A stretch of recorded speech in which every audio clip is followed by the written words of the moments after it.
Right now, I would just ask that you turn to Isaiah 42. Isaiah 42. This is a powerful chapter, a powerful little passage of Scripture that we're going to read, and we're going to see if it just links up with what we're going to talk about today. Isaiah 42, verse 1. Here is my servant whom I uphold, my chosen one in whom I delight. I will put my spirit on him, and he will bring justice to the nations. He will not shout or cry out or raise his voice in the streets. A bruised reed he will not break, and a smoldering wick he will not snuff out. In faithfulness he will bring forth justice. He will not falter or be discouraged till he establishes justice on earth. In his teaching, the islands will put their hope. So now I'd have you turn to Matthew 12. We are walking through the life of Jesus, and we're going to start in Matthew 12 today. But you can also find the story that we're going to look at here in Mark 2 and Luke 6. And we're going to take a look at Mark 2 a little bit after we touch in Matthew 12. It's a quick reminder that I would like to remind you that we are going through the life of Jesus chronologically as best we can. That can be a little challenging sometimes, as the authors of the Gospels did not always have chronology in mind and told stories like a grandpa that would reminisce fondly about his youth. I remember that time we went fishing down by the old pond and a hawk grabbed my hat and I caught a catfish this big. You know, it doesn't always go in order of events. The Gospels, the writers of the Gospels often shared things out of order, but there were 4 witnesses that testified that this man Jesus lived and is still alive today. And through their testimony and the many different historical events, we are able to work out a pretty accurate timeline. So after forgiving sins and making religious leaders angry, and then hanging out with Matthew and his sinning tax collectors, which makes the religious leaders angry, we see the story pick up in Matthew 12. As we do this, I hope you pick up on patterns along the way. Like how we just got through a whole sequence of events of just Jesus forgiving sins. It happened back to back to back. How him angering religious people is about to happen back to back to back. The Bible does a great job of showing repetition for a reason, driving home points and themes, because how many of you know when stuff gets repeated to you in our human nature, it tends to sink in. I'm not a one and done person, as just referenced earlier today when I was trying to learn people's names. And I'm like, I think I know your name, but I'm not sure. And they repeat it. I'm like, yes! And if I were to see people like multiple days in a row, I'd be like, I absolutely know your name. That's stupid. When there's 7 days gaps, I'm like, this is a test and I'm about to fail. And so the Bible is so great. When you read along in Scripture and you're able to see these patterns and these ideas and these themes come up repeatedly, it lets us know that it's important. It is important for us not to miss it. So, Matthew 12, verse 1.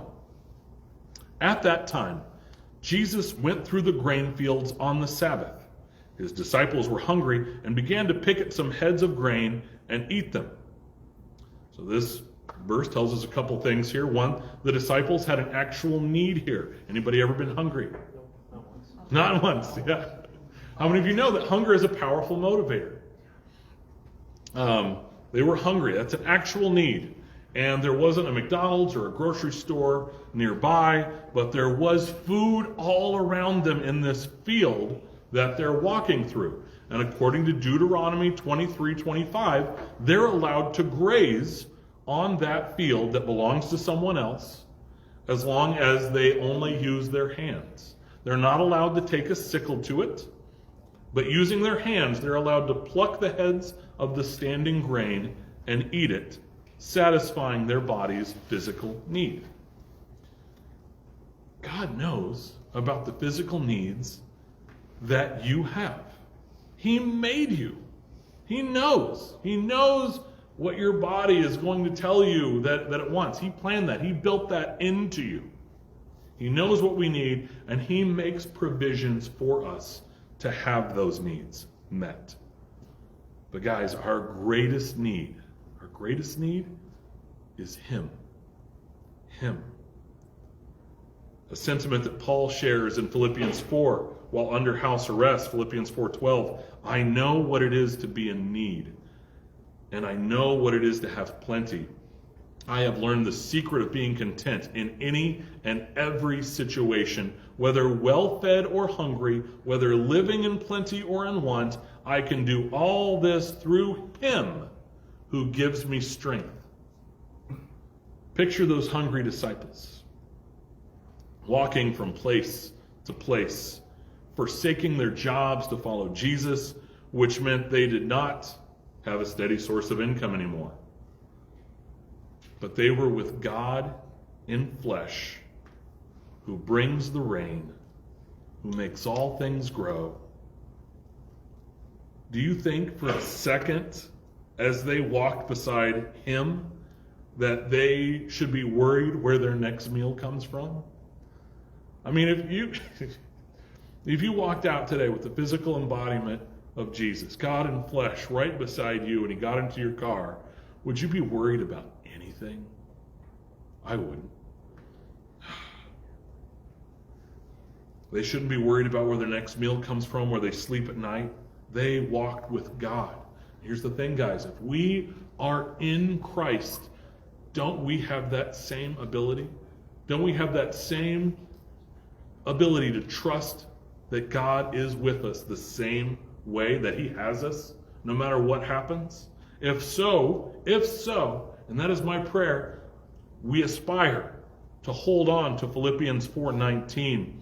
My God will meet all your needs according to the riches of his glory in Christ Jesus. This is the beauty of it. As we trust God with our needs, it glorifies him. It shows us, reminds us that he is our source, and that all good things that we need come from him. But God's provision here for an actual need happens in front of those religious leaders that keep showing up to critique Jesus. Remember what we just read last week. They were coming from all around. They were looking. Jesus is on their radar. And they're not happy with what he's doing, with how he's healing, with his ministry in general. And so we see the disciples, in accordance to the law, they are plucking the standing grain, they are eating it.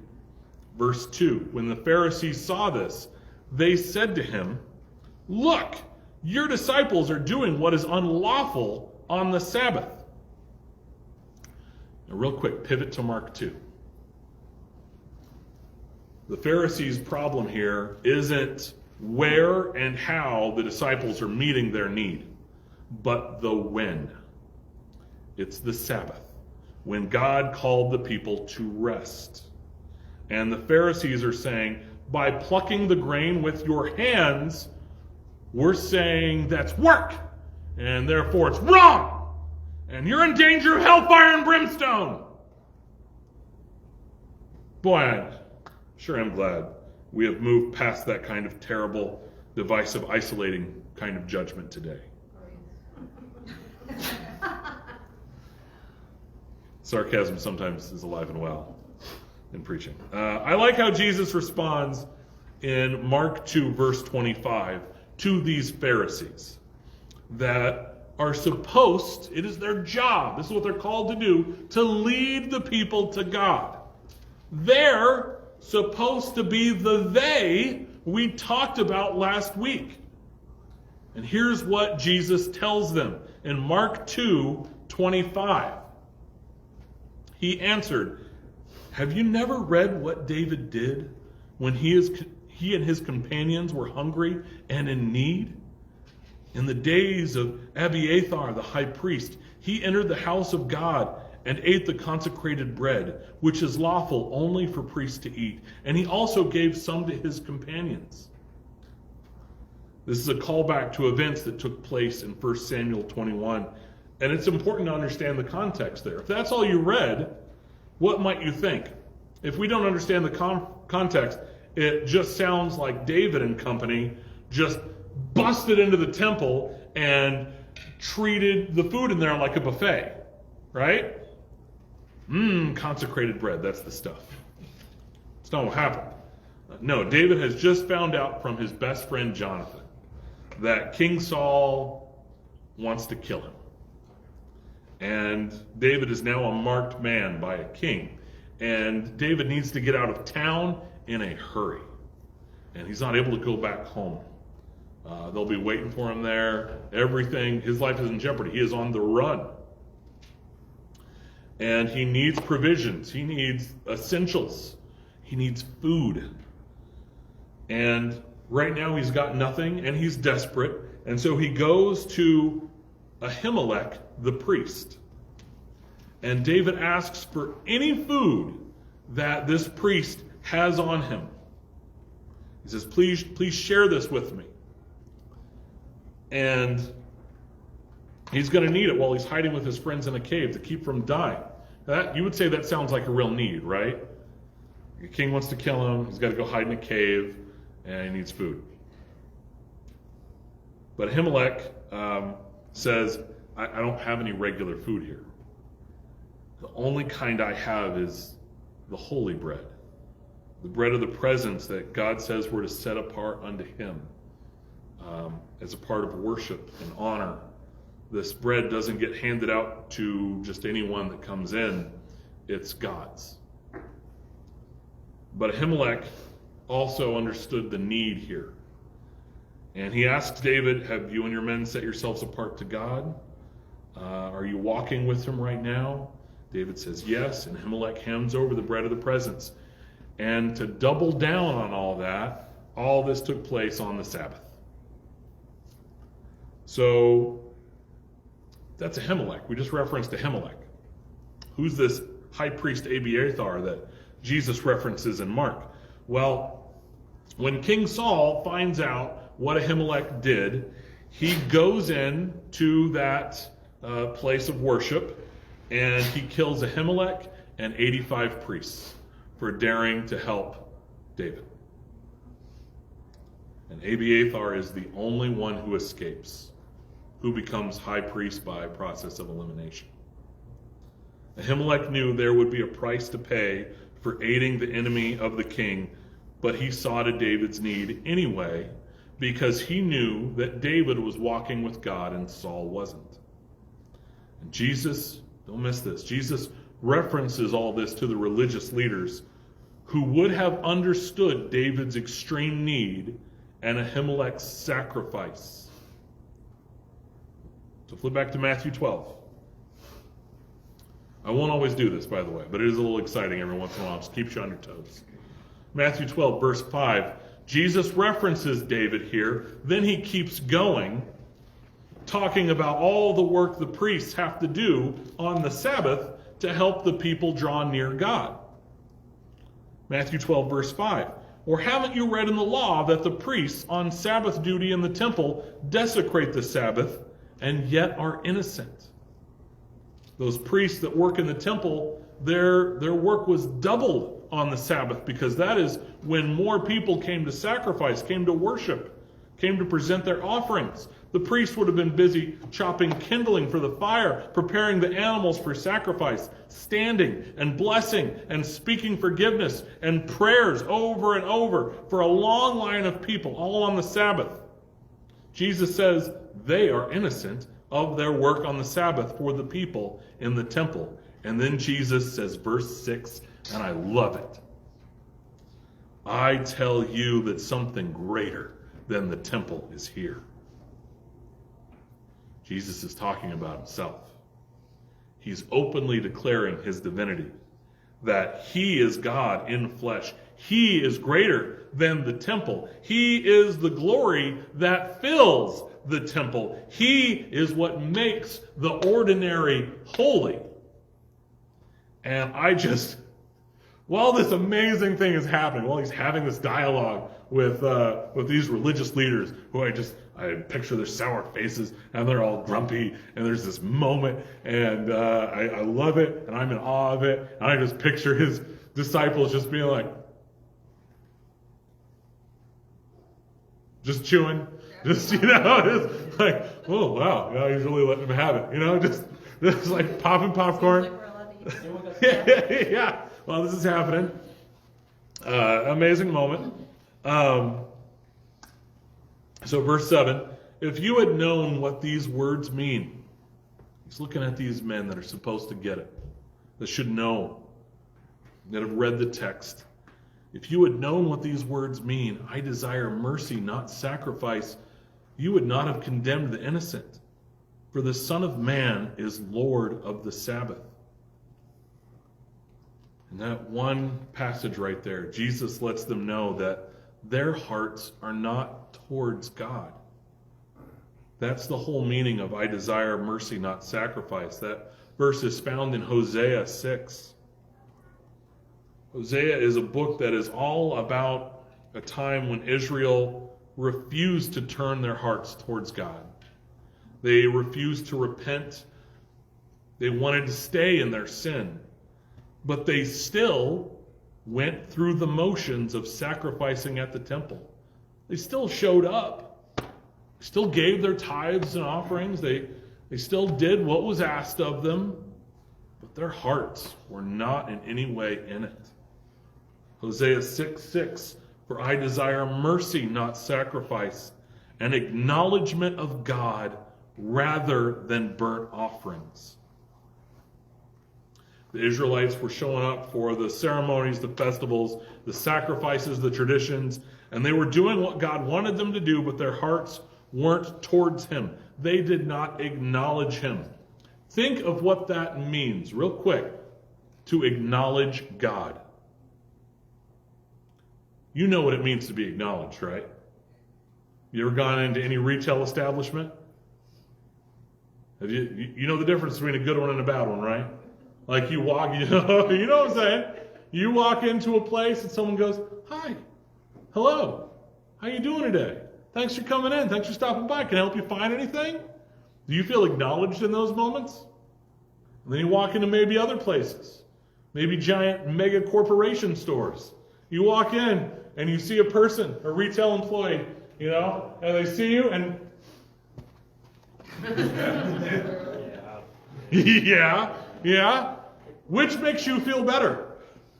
That acknowledging, or when you're like, well, I need help, I'm looking for something, and they're just like, I don't want to give you a time of day. You know what it means to be acknowledged. Which do we do with God? Do we acknowledge him in the morning, at night, in prayer, over a meal, with our colleagues, with our classmates? Do we acknowledge him? Or do we, in those moments where we absolutely should acknowledge him, do we go the other way?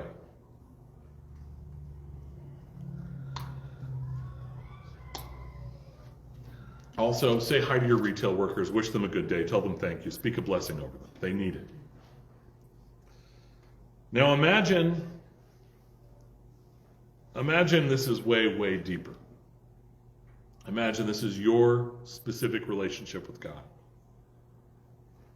You determine to what depth, to what level you acknowledge his presence in and around you on any given day. It's a metaphor. Yes, thank you. Yes. See the message that Jesus is conveying to these Pharisees right here.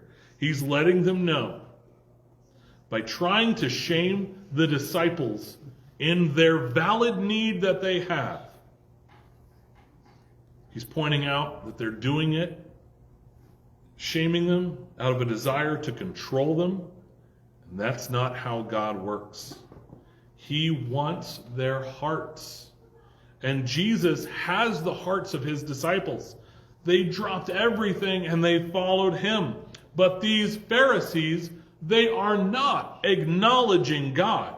They don't even know what that means. For them, God is a set of rules and a building to perform traditions in. They don't know him. They think they do. They think they know him so well that they can speak for him. But they don't.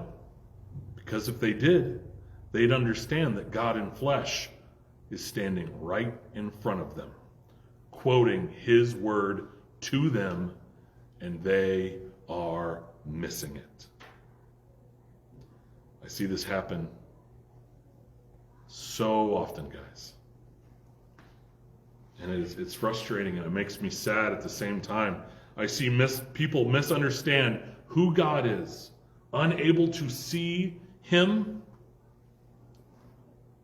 unable to see who he is, because they refuse to read the truth for themselves, and therefore their relationship with God has been defined by other people who misquoted Scripture or who used religion or tradition as a tool to manipulate and control.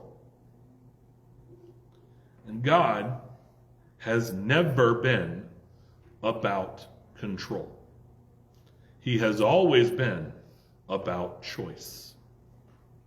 We either choose him or we don't. If you choose him, you're dropping your nets at his feet and you're really seeing him. Acknowledge him today and every day. Don't miss him when you open his word. When you come before him in prayer, don't try to rush through steps, theological steps. Acknowledge him. God, what would you have me see today? What do you want from me today? How can I honor you? How can I give you glory? He wants that more than you wearing your Sunday best, or saying all the right words, or acting like you've got it together. He wants you to see him right where you are, exactly like you are. And then he can get started in changing you, in renewing you, in setting you apart, in making you holy as he is holy. Let's go to Mark 3. Luke 6 tells us that this next part took place on a different Sabbath. But 3 Gospels closely connect these events, so it probably wouldn't have been that far apart from each other. So Mark 3. Another time, Jesus went into the synagogue, and a man with a shriveled hand was there. So this man is near Jesus. And Jesus has been healing people because the Spirit of the Lord is upon him, and the faith of the people are strong, and they know Jesus can heal, and Jesus wants to heal, and now there's this man, and he's got a need, and he's in front of Jesus. And verse 2 says, some of them, who do you suppose that some of them is? Pharisees. Luke 6 actually identifies them as the Pharisees. And Matthew 12 sure makes it seem like they're the same ones or closely connected to the same ones that got on to Jesus' disciples about the grain. If it's not the same men, they at least have the same ideologies. So verse 2 of Mark 3. Some of them were looking for a reason to accuse Jesus, so they watched him closely to see if he would heal him on the Sabbath. Jesus said to the man with the shriveled hand, stand up in front of everyone. It's a powerful thing. Jesus makes these Pharisees that refuse to acknowledge God acknowledge this man's need. See him. See him. How much more powerful is it when you have a text message chain? I was talking to a friend of mine who was having some ministry struggles, and he's talking to me about this text message chain that he had going on where he was trying to provide peace in a situation. You ever had the ability where you read a text message and you read it one way and then somebody else reads it another way? It's like, oh, well, they said, hope you have a nice day. And then someone else reads it as, can you believe they said that? It's like, what did they say? Hope you have a nice day. Like, well, I just read it as hope you have a nice day. Was there a period at the end of it? Was there a period at the end of it? Yeah. Yeah, we learned periods are bad. Okay, so how many of you know it's different, whether it be a phone call, a text message, an email, what have you, it's different when the person is right in front of you. And you're able to see them, you're able to look them in the eyes. Guys, for me, that's everything. All my compassion, all my empathy, it's on display right there. Text message? No, it's easy to have that disconnect. But when a person's right there, and so that's what Jesus does right here. He says, stand up in front of everyone. See this man. See the need that this man has. Where's your compassion? Does it matter that it's on the Sabbath? If this man has a need and I could heal him, don't you see? Doesn't that move you? He makes him stand up. Verse 4. Then Jesus asked them, which is lawful on the Sabbath? To do good or to do evil? To save life or to kill? But they remained silent. Oh, I love that. Don't you, when you're arguing with your children are like, oh, but this. And then you make the point, make the valid argument.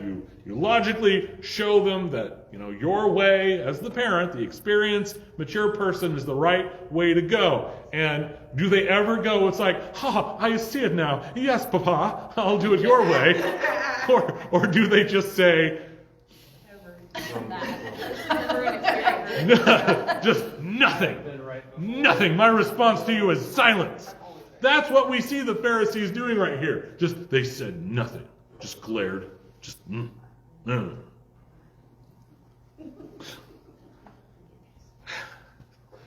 Oh, the love that Jesus has for us, guys. The love that he has, the patience of our Heavenly Father. We see Jesus react. And he's not surprised. As God, he's been seeing this kind of behavior from the world. Even people that say they serve him for a long time. Verse 5, he looked around at them in anger and deeply distressed at their stubborn hearts, said to the man, stretch out your hand. He stretched it out, and his hand was completely restored. Then the Pharisees went out and began to plot with the Herodians how they might kill Jesus. How much did these Pharisees miss it, guys? How much did they miss God right in front of them? They didn't want to listen. They wanted to have it their way. They wanted to control. And this is the first time we see they decide to kill Jesus. This is what got the ball rolling. Not only did they not acknowledge him, they went the complete and utter way. You're not going to do it our way, Jesus, then we'll get rid of you. And there are religious leaders that are still doing that today. Let's finish up here in Matthew 9. Guys, let's be a church that acknowledges Jesus, that embraces him, that says, have your way here. Shake us up, stir up our hearts, and help us see that it is his goodness that draws us to repentance. Jesus did not come to break us. He knows we're already broken. Like a bruised reed, he does not yell at us or shout at us to choose him. He comes to us gently. He does not smother us, but fans a flame in our heart that grows and consumes sin. Knowing that the Pharisees want to kill him, we see Jesus' next steps in Matthew 9:15. Aware of this, Jesus withdrew from that place. A large crowd followed him, and he healed all who were ill He warned them not to tell others about him. This was to fulfill what was spoken through the prophet Isaiah. Here is my servant whom I have chosen, the one I love, in whom I delight. I will put my spirit on him, and he will proclaim justice to the nations. He will not quarrel or cry out. No one will hear his voice in the streets. A bruised reed he will not break, and a smoldering wick he will not snuff out, till he has brought justice through to victory. You said Matthew That's 9, not Matthew. 15. That's not Matthew 9, It's 15. not that. But that's okay. In his name the nations will put their hope. Oh, it's in 12, 15. 12, There you go. 12, 15. Nice. At least this is not on the internet for the world to see. Nope. It's a family way of doing it, guys. This is why. It wasn't an example, but guys, it's a learning experience. Put eyes on Scripture. I want you to know where it is. If you're following along, and I go, hey, read this, and I start reading it, and you're like, that must be a way different translation. Yeah, no, that is Matthew 12. We went back to Matthew 12. I apologize.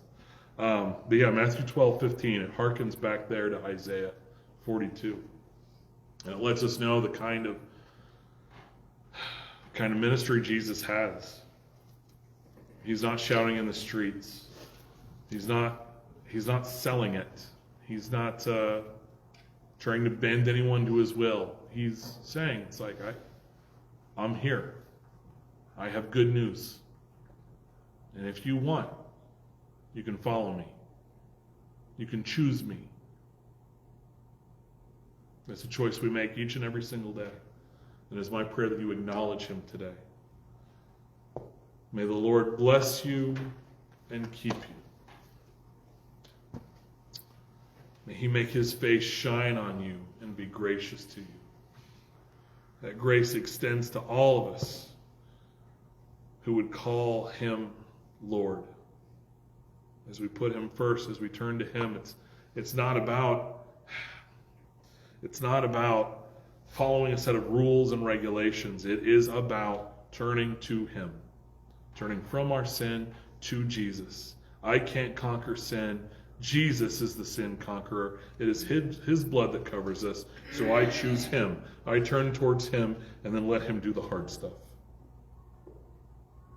Thank you for your grace, God. May it extend to everyone here, everyone listening, God. May they understand that their sins are forgiven as we turn towards you. I believe you turn your face towards us today and you fill us with that peace. You bring that peace that lets us know that you love us. You love us despite anything else that we brought to the table that said we're not enough, we're not perfect, we're flawed, we're broken, and there's that peace that passes all understanding that you give us. Thank you for that. Let us walk in that. Let that guide us. Let that be a reminder of who you are. In Jesus' name, amen.